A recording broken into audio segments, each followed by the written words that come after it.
проект летен зимски одмор за 3000 деца од социјално ранливи семејства.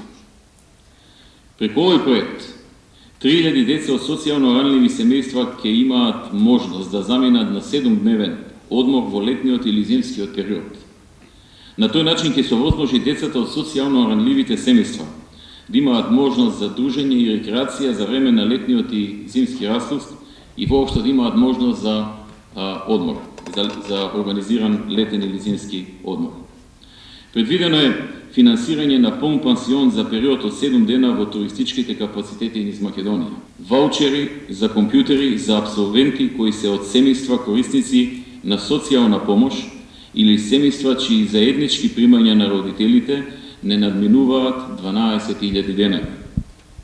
Со овој проект на секој абсолвент ќе му се додели ваучер за купување компјутер во висина од 15.500 денари, односно 250 евра. Зголемување за 100 денари на надоместокот за енергетска сиромаштија.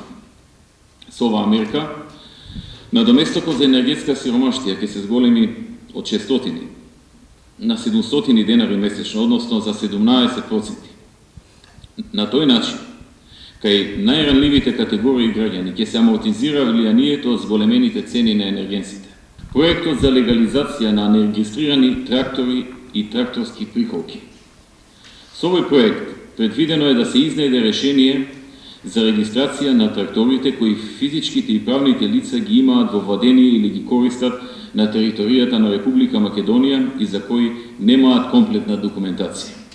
А такви во моментот има голем број на лица, голем број на земјоделци кои секојдневно апелираат да се најде начин да се надмине овој проблем.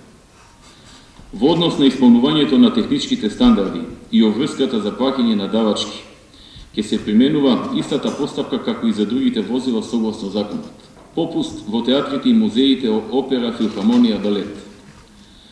Со овој проект ќе се овозможи бесплатна посета за лица од социјално ранливите семејства.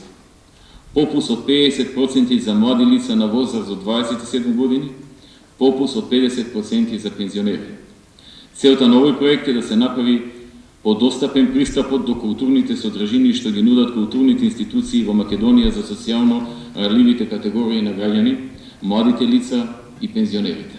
Владата одлучи да преземе мерки и активности да се овозможи легализација на објекти за земјоделска намена, кои се бесправно изградени на земјоделско земјиште, со што ќе се исполни едно големо барање на земјоделците и ќе се реши еден голем деценијски проблем кој ги оптоваруваше земјоделците. Со тоа, овие земјоделци ќе можат, меѓу другото, да аплицираат за ИПАРД средства. Без ова, досега не може да аплицираат за ИПАРД средства. Односно, да користат средства од европските фондови. Владата одлучи да го продолжи рокот за увоз на автобуси со Евро 2 за дополнителни 6 месеци, односно од август 2012, кога истекуваше рокот, до февруари 2013. Со оваа мерка ќе се овозможи продолжена можност за обновување на возниот парк на транспортерите, односно обновување на основните средства со кои вршат дејност транспортерите, а со тоа и подобрување на екологијата и на безбедноста во сообраќајот.